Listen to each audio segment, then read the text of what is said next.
The city streets were alive with the usual chaos, blaring horns, impatient drivers, and vendors shouting over the noise. Daniel sat in his car, tapping the steering wheel, his mind lost in the stress of another exhausting day. When the traffic light turned red, his gaze drifted toward the sidewalk. A frail figure approached, clutching a tin cup that rattled with a few coins. A beggar, he thought, nothing unusual. But as she reached his car and he rolled down the window, his world stopped cold. Her face, it wasn't a stranger's face at all. It was a face he thought he'd never see again. Daniel had always considered himself an ordinary man, a corporate employee grinding through life's routines. His days were predictable. Wake up, battle traffic, drown in emails, and come home too tired to do anything but sleep.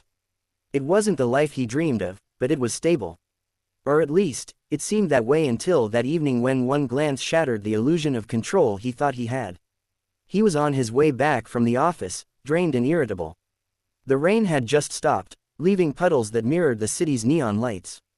He hated driving through the old part of town, but the usual route was blocked, forcing him down narrow streets he barely recognized.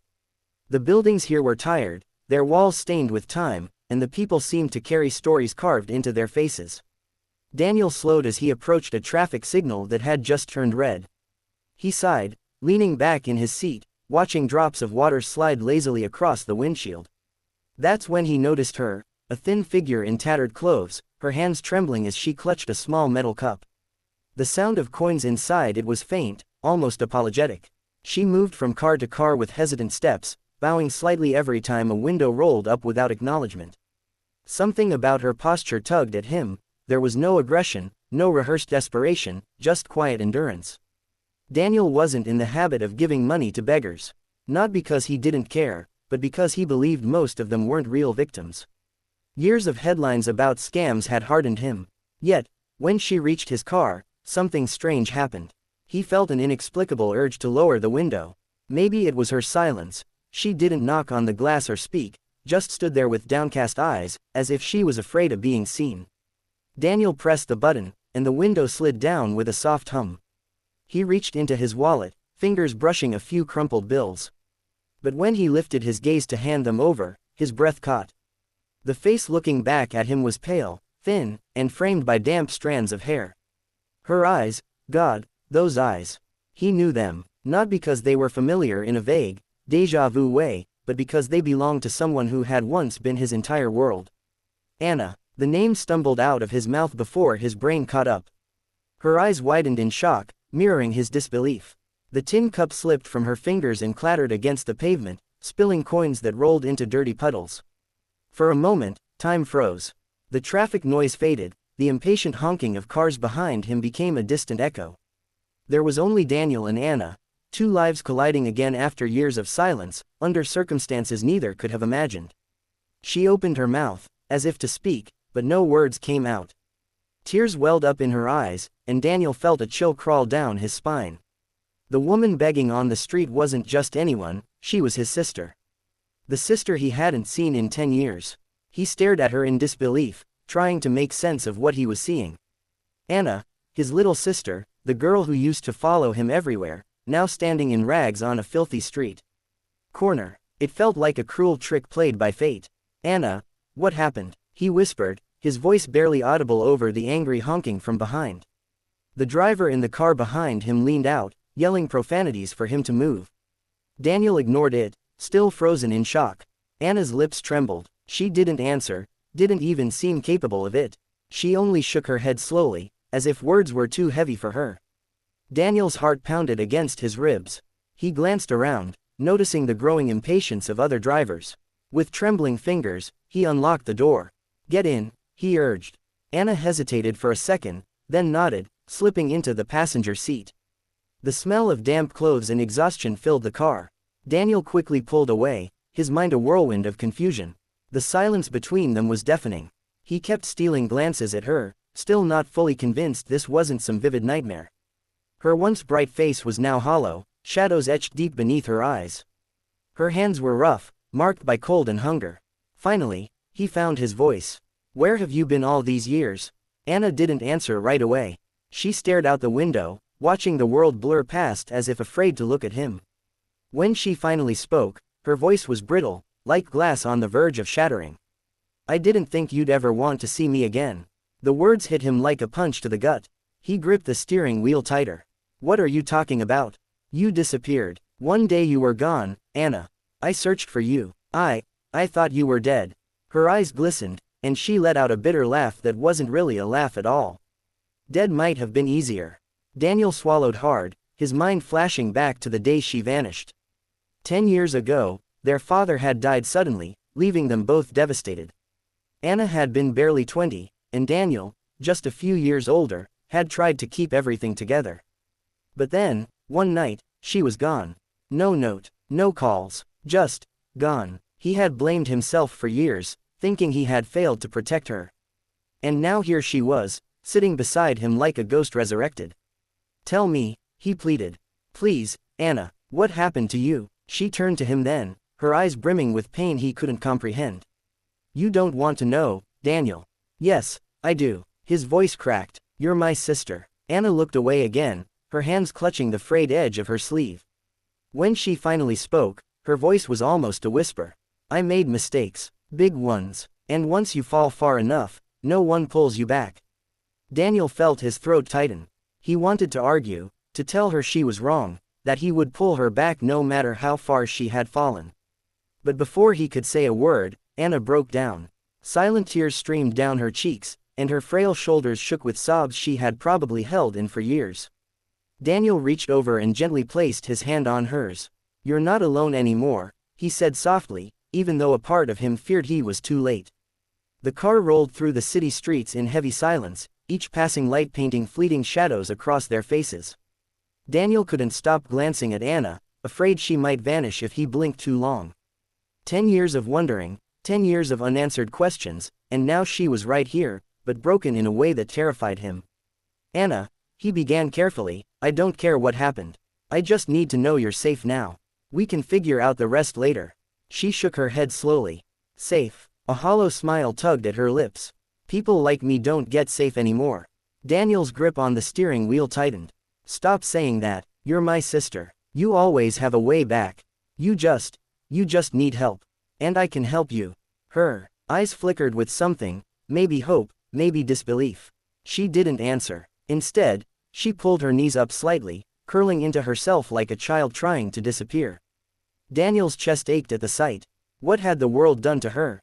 They drove in silence until Daniel turned toward his apartment. He lived alone in a quiet neighborhood, far removed from the chaos of downtown. Pulling into the driveway, he cut the engine and turned to her.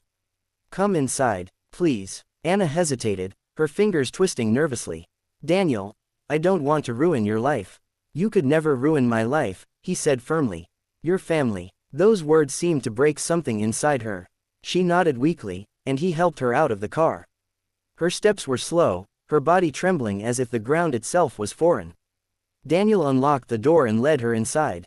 The warmth of the apartment enveloped them, and for the first time since he'd seen her, she seemed to breathe a little easier. He guided her to the couch and hurried to the kitchen, pouring a glass of water. When he returned, she was sitting stiffly, her eyes darting around as though expecting someone to drag her away. "Here," he said softly, handing her the glass.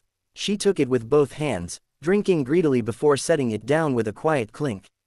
Daniel sat across from her, searching her face for the sister he remembered, the girl who used to laugh at his bad jokes, who dreamed of becoming an artist, who believed the world was wide and full of promise. That girl was gone, replaced by someone carrying scars too deep to see. "Tell me," he said gently. "Start anywhere. I'm listening." Anna stared at her hands for a long moment, then drew in a shaky breath. "After Dad died, I couldn't stay. Everything felt empty. You were working so hard, and I didn't want to be a burden. So I left." Daniel's heart clenched. "You were never a burden, Anna." She gave a small, bitter laugh. "I thought I'd figure it out. Get a job, start fresh.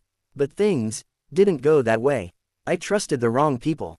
And when everything fell apart, I had no one to call. I didn't want you to see me like that." Daniel swallowed hard, his throat thick with emotion. "So you chose to disappear instead?" She nodded, tears spilling silently. "And then it just got worse. Every time I thought about coming back, I told myself you'd hate me. That you'd moved on." Daniel reached across the table and took her trembling hands in his. Listen to me, he said, his voice low but firm. I could never hate you. Never. Anna broke then, truly broke. Her sobs filled the room, years of pain pouring out like a dam giving way. And as Daniel held her, rocking gently like he used to when she was little, he made a silent promise, no matter what it took, he would bring her back from the darkness. Morning light spilled into the apartment, casting soft gold across the living room where Anna had fallen asleep on the couch.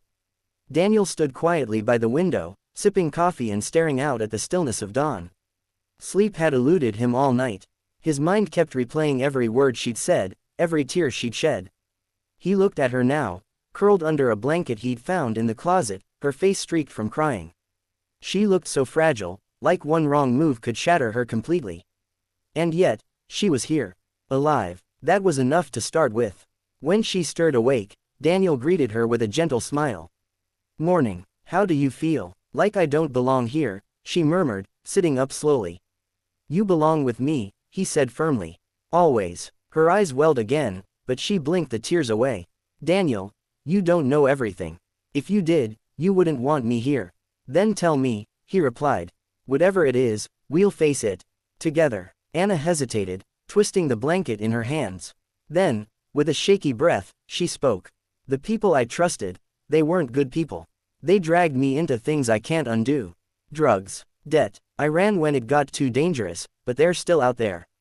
Daniel's stomach knotted. Are you saying they're looking for you?